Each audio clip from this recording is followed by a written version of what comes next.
Қадірлі ұстаздар, қадірлі оқушылар, біз бүгінгі кез заңы және оның салдары бойынша есептеулер тақырыбын бастаймыз. Бүгінгі тақырыпта біз нені үйренеміз? Кез заңының сипаттамасы қандай? Кез заңы реакция кезінде, химиялық реакция кезінде бөлінетін немесе жұтылатын жылу мөлшері, яғни эффектісі, оның жүру жолына тәуелсіз, реакцияға түсіп жатқан заттардың және өнімдердің, бастапқы заттардың және өнімдердің энергетикалық күйлеріне тәуелді деп сипатталады. Тағы да жақсы түсіну үшін біз мынандай қарапайым сіздермен түсініктеме жүргізейік. Мысалы, мына бөлме деп елестетіңіздер, иә, мынаны бөлме деп ойлаңыздар. Сол бөлмеде пеш бар. Ал пеште әртүрлі заттар жанады. Мысалы, көмір, табиғи газ, немесе басқа заттар. Олар жанған кезде жылу бөледі.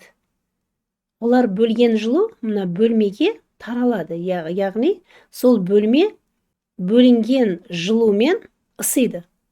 Ал енді мына бөлмеде тұрған адам үшін ол плюс болып жатыр, иә? Температура көтеріліп жатыр, бөлме ысып жатыр. Ал мына система үшін, пеш үшін ол кетіп жатыр одан. Яғни минус болып жатыр. Демек, біз бөлмеде тұрып алған жылу мөлшеріні Q деп белгілейді екенбіз, жылу эффектісі деп атайды екенбіз. Ал мына система бізге беріп жатқан жылу мөлшеріні дельта H энтальпия деп атайды екенбіз. Ол бізге берген кезде азаяды екен. Сондықтан да оның мәні минус, яғни нөлден кіші болып қалады екен. Бұндай системаларды біз экзотермиялық система деп атайды екенбіз. Себебі жылуды қайға беріп жатыр? Сыртқа беріп жатыр. Экзо дегеніміз сыртқа деген мағынаны білдіреді. Ал енді сол жағдайды керісінше көрейік, иә? Мысалы, біз пешке бір зат салдық, бірақ бұл затты қыздырмаса, ол реакция жүрмейді. Мысалы, кальций карбонаты, немесе басқа ыдырайтын заттар. Бұл ретте біз қоршаған ортадан сол пештің ішіндегі затты ыдырату үшін жылу беріп жатырмыз. Бұндай кезде бізден жылу кетіп жатыр, яғни қоршаған ортадан. Сол себепті ол азаяды және оның мәні минус болады, Q-ның. Ал системаға жылу кіріп жатыр. Сол себепті дельта H-тың мәні плюс болады. Бұндай жағдайда процесс эндотермиялық деп аталады. Демек, экзотермиялық дегеніміз бұл химиялық реакция барысында жылу бөлінетін реакциялар екен. Ал эндотермиялық реакция дегеніміз химиялық реакция барысында жылу жұтылатын реакциялар екен. Бұл сіздерге түсінікті болды деп ойлаймын. Енді, қадірлі ұстаздар, келесі біздің түсініп алатын сипаттамамыз бұл энтальпия. Энтальпия дегеніміз көбінесе есептерде түзілу жылуы, немесе түзілу жылуын есепте деген сипаттамалармен келеді. Демек, энтальпияны біз дельта H әрпімен белгілейді екенбіз, иә? И мына F деген белгі қояды екенбіз. Бұл F дегеніміз formation, яғни түзілу жылуы. Бір затымыз бізде түзіліп жатыр. Бір мол затымыз түзіліп жатыр. Сол кезде жұтылатын, немесе бөлінетін жылу, энергия бұл түзілу жылуы деп аталады. Ал енді жану жылуы. Мысалы, көмір дедік, иә? Бір мол көміріміз жанып жатыр. Немесе табиғи газ. Бір мол зат жанғанда бөлінетін немесе жұтылатын жылуды біз жану жылуы немесе жану энтальпиясы деп атайды екенбіз. Оны мынандай дельта H с-мен белгілейміз. С дегеніміз combustion, F дегеніміз formation. Демек, бізде энтальпияның екі түрі бар екен ғой. Түсінікті болды ма? Біріншісі түзілу жылуы, түзілу энтальпиясы, екіншісі жану жылуы немесе жану энтальпиясы. Ал енді энтальпия түсінікті болса, енді энтропия деген ұғымға келейік. Энтропия дегеніміз бұл дельта S ретсіздік деп те аталады. Оны қалай түсінсек болады? Мысалы, ретсіздік дегеніміз ол заттардың бөлшектері арасындағы арақашықтыққа байланысты ол сипаттама. Мысалы, қатты кристалл зат, иә? Қатты кристалл заттың бөлшектері бір-біріне өте тығыз орналасқан. Олардың арақашықтығы минимальный десек болады. Сол себепті бұлардың энтропия мәні нөлге тең. Ал енді сол кристалл затты суды ерітетін болсақ, мысалы мұз, немесе мұзды ертетін болсақ, ол сұйық затқа айланды. Бұл кезде олардың арасындағы арақашықтық біраз артты, яғни өсті. Демек, энтропия мәні де өсті. Енді сол суны қайнатып, су буларын айналдырған кезімізде, газға айналған кезде, олар мына қоршаған ортаға тарап кетті. Бөлшектері арасындағы арақашықтық үлкен мәнге еге болып тұр. Бірнеше рет өсіп кетті. Бұл дегеніміз энтропияда өсті деген сөз. Демек, химиялық реакция жүру барысында оның жүру-жүрмеуі, өздігінен жүруі дельта G деген тағы бір сипаттамаға байланысты. Дельта G, дельта H мен дельта S-ке байланысты болады. Демек, мына ретсіздік артқан сайын реакцияның өздігінен жүруіне ықпал жасайды. Ал дельта H артатын болса, керісінше, дельта H артты деген сөздің мағынасы, оны жылу бер, қыздыр деген мағынаны білдіреді ғой. Сол себепті ол реакцияның өз бетінше өздігінен жүруіне кедергі жасайды. Енді біз реакциялардың стандартты энтальпияларын есептеуге өтейік. Бізге мына есеп берілген делік. Бензолдың жану реакциясы, бензол оттегімен жанған кезде көмірқышқыл газымен су бөлінеді екен. Бірінші салдарының формуласы қандай? Бірінші салдар былай дейді. Химиялық реакцияның энтальпиясы өнімдегі заттардың энтальпияларының қосындысынан реагент бастау заттардың қосындысын азайтқанымызға тең дейді. Демек, біз мына жерде өнім 6 мол көмірқышқыл газы, 3 мол су. Ал бастауыш заттар реагенттер 1 мол бензол, 7,5 мол оттегі. Демек, біз мыналардың энтальпияларынан, яғни түзілу жылуларынан бастауыш заттардыкін азайтады екенбіз. Енді біз бұл есепті шешу үшін мына заттарға кішкене реакция теңдеуіндегі мол сандарына қарайық та, мына кестеде жазып алайық. Сол кезде мына яқты есептегенде бізде кемшілікке жол қоймайтын боламыз. Бұл үшін не істейміз? Мына жерде көмірқышқыл газы 6 мол, сондықтан 6-ға көбейтіп жазамыз. Мына жерде көмірқышқыл газының 1 молы түзілгенде, оның жылуы 393,5 болса, минуспен 6 мол көмірқышқыл түзілгенде, оны 6 есе көбейтеміз. Бұл санымыз минус 2361 киложол бөлінген мол болады екен. Демек, біз 1 мол көмірқышқыл газ түзілгенде минус 393,5 түзілу жылу болса, оны 6-ға көбейткенде бұл санымыз минус 2361 килоджол бөлінген мол болады екен. Мына жерде жазылып тұр, оны қайта-қайта жазудың қажеті жоқ деп ойлаймын. Ал енді суныкін есептейтін болсақ, минус 285,8-ді мына жерде 3 болған үшін 3-ке көбейтіп жазамыз. Түсінікті болып жатыр ғой, мына жерде 6 болған үшін 6-ға көбейттік, ал судың алдында 3 мол болған үшін 3-ке көбейтіп жазамыз. Онда бізде бұл санымыз болады минус 857,4. Ал енді бұл сандарды мына формулаға апарып қоямыз. Яғни, өнімнің энтальпиялардың қосындысы, көмірқышқыл газының энтальпиясын жазамыз. Оған қосамыз 3 мол су молекуласының энтальпиясын.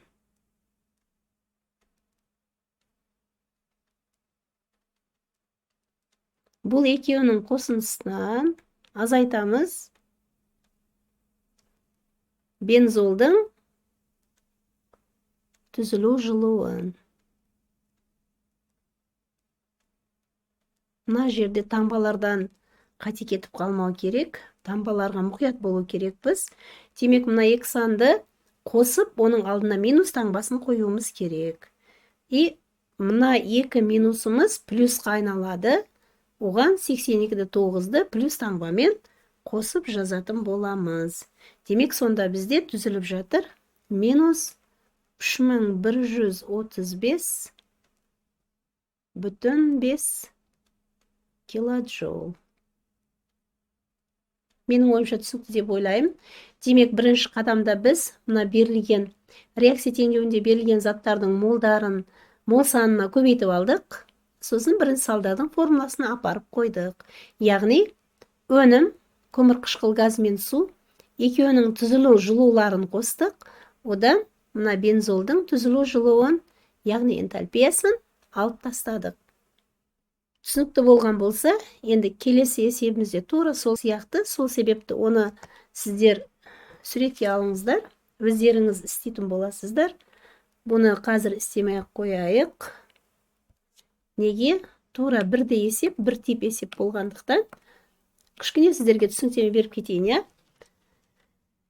Бұл жерде де гес заңының бірінші салдары формуласын қолданамыз. Тек қана көмірқышқыл газының алдында 2 мол деген коэффициент бар, соған көбейтеміз. Ал су мен ацетилен 1 молдан болған үшін мына сандардың өзін қолданамыз. Демек, формулаға қойып есепті шешеміз. Түсінікті болса, тағы келесі екінші тип есебімізге өтейік. Бұл екінші тип есепте гес заңының үшінші салдары қолданылады. Бұл не дегеніміз? Гес заңының үшінші салдарында химиялық реакцияның жылу эффектісін табу үшін біз химиялық реакциялар бір жолмен бару мүмкін, басқа айналма жолдармен бару мүмкін. Циклмен барса да, тура жолмен барса да, оның мәні бірдей болады екен. Демек, бізге берілген 2 мол ыс газы, 2 мол азот екі оксиді қосылып жатыр. Олардан көмірқышқыл газы 2 мол, яғни азот түзіліп жатыр. Сол реакцияның энтальпиясын есептеңдер дейді. Бұны есептеу үшін біз нені басшылыққа аламыз? Мына жоғарыдағы теңдеуді басшылыққа аламыз, я? Бұл жоғарыдағы теңдеуді басшылыққа алған кезімізде қараймыз, мына су газымыз, мына төмендегі көмекші теңдеу, көмекші жолдарда бар ма? Я, бұл тұр. Демек, бар болатын болса, демек бұл теңдеу бізде сол өз қалпында қалады. Бірақ, мына алдында 2 деген сан бар екен, я? 2 коэффициент бар екен. Бұл дегеніміз мына бірінші теңдеуді 2-ге көбейтір деген мағынаны білдіреді. Ал енді 2-ге көбейтіріп жазайық, я? 2SO. Шартын 2-ге көбейтсек 1 болады. Сол себепті коэффициент жазбаймыз. Тең болады 2SO2-ге. Ал энтальпияның мәні тура мына теңдеу сияқты минус 283 көбейтірілген 2. Оны да 2-ге көбейтеді екенбіз. Көбейткен кезде минус 283-ті 2-ге көбейтсек, бізде болады минус 566. Ал енді келесі теңдеуге қарайық. Мына теңдеуге қарайтын болсақ, бізге 2 NO керек. Ал бұл теңдеуімізде NO өнім ретінде тұр. Ал бізге реагент ретінде керек. Сол себепті біз бұл теңдеуді бағытын өзгертеміз. Бірақ NO бізге керек теңдеуде 2 екен, аяқта 1. Сол себепті бұны да 2-ге көбейтеміз. Бірақ бағытын өзгерткеніміз үшін минус 2-ге көбейтеміз деп айтсақ та болады. Мұнда бізде мынадай теңдеу құрылады. Демек, NO-ды 2-ге көбейттік. Енді жартында 2-ге көбейтсек, N2 болады, плюс O2 болады. Олардың алыптағы жарты сандар 2-ге көбейгенде 1 болып кетті. Тура сол сияқты, олар дельта H-да, мына дельта H-ымыз уже 2 болып жатыр, мынау 1 болса тең болады. 90 киложоул берілген екен, біз 2-ге көбейттік, 180 болды. Бағытын өзгертірдік, сол себепті минус 180 болып қалады. Түсінікті ғой, я? Қадірлі оқушылар, енді біз мына 2 реакцияның да қазір байқаған болсаңыздар, бірінші теңдеуге жақындатып жазып алдық. Енді қарайықшы, артықша заттар бар ма екен? Бізге керек теңдеу қандай еді? Бұл жақта не заттарымыз артықша болып тұр? Демек, ана теңдеуімізді жазайық. Мына SO бізде бар, ол тұр. Плюс мына O2 дегеніміз жоға бізде. Байқадыңыздар ма? Демек, біз бұны мына O2 мен қысқартып жібереміз. Ал енді 2NO деген тұр, мына 2NO. Тең. Енді теңдеудің оң жағында 2SO2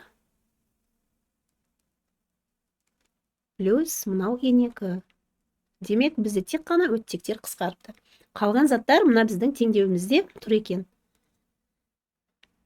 Енді біз бағана айтқандай, дельта H-тың мәнін табу үшін, реакцияның дельта H-ның мәнін табу үшін, мына дельта H1-ге дельта H2-ні қосамыз.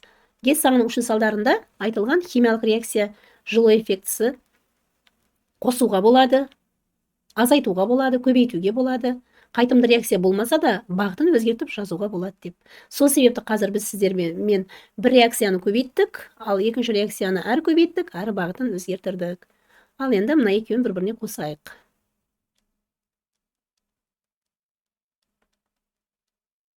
Қосқан кезімізде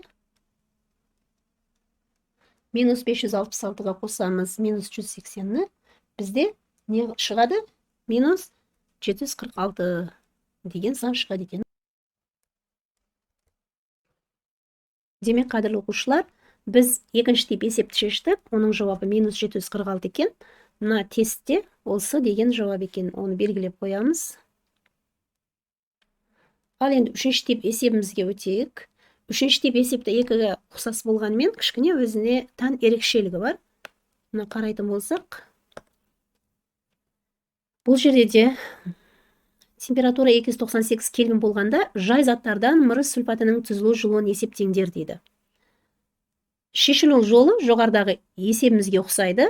Тек қана бұл жерде жай заттардан деп отыр, ана реакция теңдеу берілмеген. Демек, біз жай заттардан өзіміз мырыш сульфатын алатын боламыз. Мырыш, оған қосамыз, сульфаттың құрамында тағы күкірт бар, тағы 2 мол оттегіміз бар, Демек, бізде түзіледі мырыш сульфаты. Ал енді қадірлі оқушылар, қадірлі ұстаздар, мына теңдеулерді қазір сіздермен біртіндеп қарап шығамыз. Бірінші теңдеуге қарайтын болсақ, мырыш сульфиді мырыш пен күкіртке бөлініп жатыр, Ал бізге мырыш мына реагент ретінде керек. Демек, бұл теңдеуді біз кері бағытта өзгертіреміз. Яғни, минус 1-ге көбейтіреміз дейік,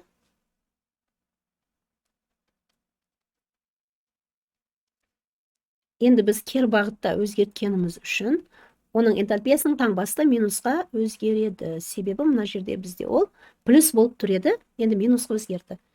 Келесі теңдеуді қарайтын болсақ, демек бізде мына мырыш пен күкірт бар енді. Келесі оттегі. Оттегіне қарайтын болсақ, мына екі теңдеуде оттегі бар екен, бірақ олардың жалпы мол саны 4 болып тұр, Ал бізге екеу керек. Демек, біз бұл теңдеулерді не істейміз? Тура бағытта, бірақ 2-ге бөлетін боламыз. Демек, екінші теңдеуді бөлетін болсақ 2-ге, мырыш сульфиді 3-те 2-ге бөлетін болсақ 1,5 болады. 1,5 оттегі, мұқият болыңыздар. Мырыш оксиді де 1 мол болып қалады. Неге? Себебі онда 2-ге бөліп жібердік. Плюс SO2-ның алдыдағы 2 мол дегеніміз 1 молға айналады екен. Енді дельта H бізде 2 болып жатыр. Мына дельта H 1 еді. Дельта H 2-міз тең болады. Минус 893,5-ді де 2-ге бөліп жібереміз.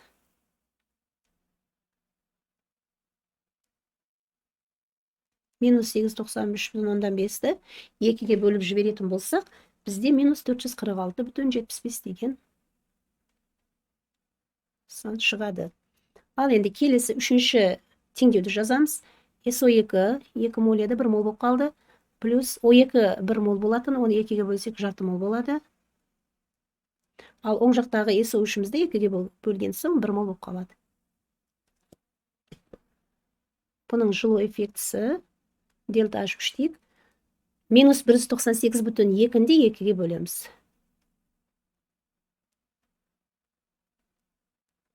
Екіге бөлсек, бізде минус 99-да 1 деген жауап болады. Түсінікті болып жатыр ма? Енді соңғы теңдеуге қараймыз. Бұл теңдеуге қарайтын болсақ, бізге үшінші теңдеуден мырыш сульфаты керек қой, Бірақ ол мырыш сульфаты мына бізге өнім ретінде керек екен. Ал бұл жақта мырыш сульфаты бізде неде тұр? Реагент ретінде тұр. Демек, біз бұны бағытын өзгертіріп жазамыз. Минус 1-ге көбейтеміз. Олай болса, бізде мынандай теңдеу түзіледі. Мырыш оксидіне SO3-ті қосамыз. Бізде мырыш сульфаты түзіледі. Мына жерде мұқият болыңыздар, қадірлі оқушылар.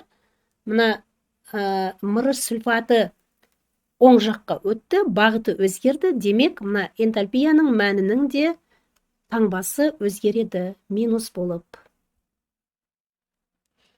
Демек, біз мына барлық теңдеулерді жаздық. Сіздерге түсінікті болды деп ойлаймын. Қадірлі оқушылар, енді біз мына дельта H1, дельта H2, дельта H3, дельта H4 мәндерді бәрін алгебраик жолмен қоссақ, демек химиялық реакцияның энтальпиясы келіп шығады екен.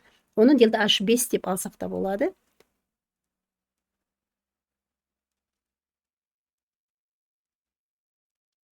Демек, енді оларды сандарын қойып шығайық, таңбалар есімізден шықпасын. Минус 200,5-ке қосамыз.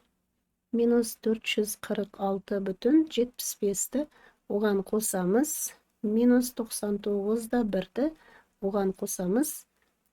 Минус 235-ті. Демек, бізде 981,25 килоджол. Қадірлі оқушылар, демек, бір рет тексеріп жіберейік. Минус 200,5, минус 446,75, минус 99,1, минус 235. Олардың бәрін қосқанда минус таңбасымен 981,25 киложол түзілді. Сіздерде мынадай сұрақ туындауы мүмкін, қадірлі оқушылар, мына жерде көптеген заттарымыз тұр ғой деген. Негізі, қазір бұл жерде артықша бізде зат жоқ. Неге? Себеп мына реагенттердің барлығын қосып, өнімдерге теңестірген кезде олардың бәрі қысқарып кетеді. Мына қазір оны мына жерге ұзын қылып жазатын болсақ, тым күрделі болып кетеді. Сіздер мынаны біліңіздер, реагенттер жағыдағы зат пен өнімдер жағыдағы зат қысқарып кете береді. Қазір сондай заттарды табайық. Біз мына рух сульфиді, мырыш сульфидімен қысқарды, мына мырыш сульфидімен. Ал енді келесі мырыш оксиді, мынау мырыш оксидімен қысқарып кетеді. Мына себебі олардың біреуі реагент, екіншісі өнім жақта. Мынау да өнім, мына реагент жақта. Енді келесі бізде SO3 тұр, мына SO3-іміз. Мынау бір SO3-мен қысқарып кетеді. Себебі бұл реагент, мына болса өнім. Енді SO2 газымыз қалды. Мына SO2 газ бен мына SO2 газ бір-бірімен қысқарып кетеді. Бұлар да біреу реагент, екіншісі өнім. Демек, бізде не қалды? Қараңыздаршы. Мына мырыш қалды. Мына қарайтын болсаңыздар, мына мырыш. S қалды, яғни күкірт. Мына барлығы қысқарып кетті. Оттегі қалды. Мына 1,5-ға жартыны қосатын болсақ, демек бізде қанша оттегі болады? 2 мол оттегі. Мына бізде де 2 мол оттегі керек негізі бізге. Оң жақта тек қана мырыш сульфаты қалды. Демек, бізде барлық заттар өзара қысқарып кетіп, тек бізге керек мырыш, күкірт, 2O2 тең мырыш сульфаты деген реакция теңдеуіндегі заттар ғана қалған екен. Сонымен бүгінгі сабағымыз аяқталды. Келесі сабақта көріскенге дейін сау болыңыздар.